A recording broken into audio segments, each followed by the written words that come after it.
अस्सलाम वालेकुम। एग्जाम्पल देखते हैं हम।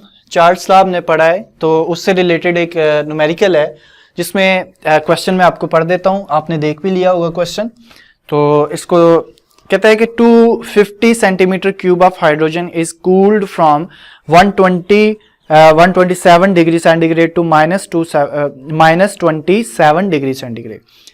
उसका टेम्परेचर जो T1 है 127 डिग्री सेंटीग्रेड था, हमने उसको कूल किया -27 पे ले आए। उसका वॉल्यूम 250 सेंटीमीटर क्यूब था। तो बताएं उसका जो बाद का वॉल्यूम है कूल करने के बाद क्या होगा। लेकिन उसने एक बात यहाँ पे की है, बाय मेंटेनिंग द प्रेशर। तो आपको यहां से ये एक चीज पता चल जानी चाहिए कि क्योंकि यहां पे अब उसने ये बोला है कि pressure is constant, pressure is maintained, तो इसका मतलब है यहाँ पे चार्ल्स लॉ जो है ना वो अप्लाई होगा। तो इसका सोल्यूशन देखते हैं हम। तो हमें पता है कि V1 over T1 is equal to V2 over T2। मैंने आपको जो हमने टॉपिक पढ़ा था लास्ट लेक्चर में, मैंने आपको तब भी ये बताया था कि अगर आपको ये गलती लग जाए कि यहाँ पे ऊपर वॉल्यूम है या टेम्परेचर है क्या है, तो उसमें आपको जो है वो घबराने की जरूरत नहीं है, परेशान होने की जरूरत नहीं है। आपने अगर आप इसको ऐसे भी कर दें T1 ओवर V1, तो बस आप दोनों साइडों पे सेम रखें। अगर ऊपर टेम्परेचर है तो दोनों साइडों पे टेम्परेचर, ठीक है, तो उससे कोई फर्क नहीं पड़ेगा। बेशक आप उससे भी करके देख लें इसको।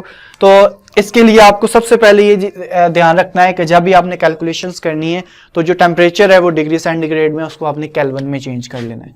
तो प्लस 273, ये हमने इसको भी सीखा है अभी लास्ट लेक्चर में।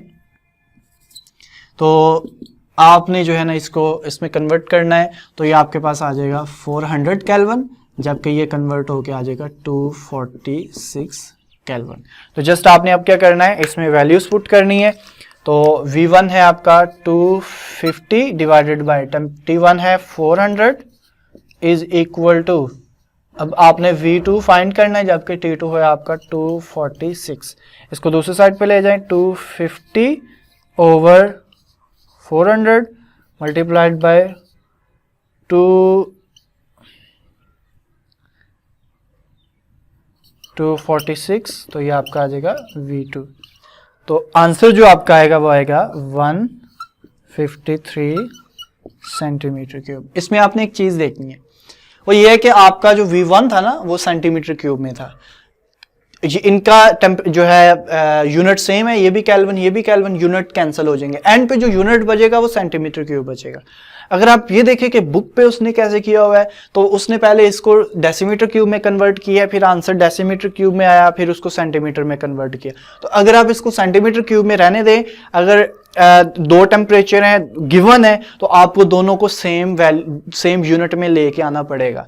लेकिन अगर वॉल्यूम एक है और दूसरा भी वॉल्यूम नहीं है या वही फाइंड करना है, तो जो यूनिट आपके पहले वैल्यू का, पहले वॉल्यूम का जो यूनिट होगा, ऑटोमेटिकली दूसरी वैल्यू जो आप फाइंड करेंगे V2 फाइंड करेंगे, ऑटोमेटिकली उसका आंसर उसी यूनिट में आ जाएगा।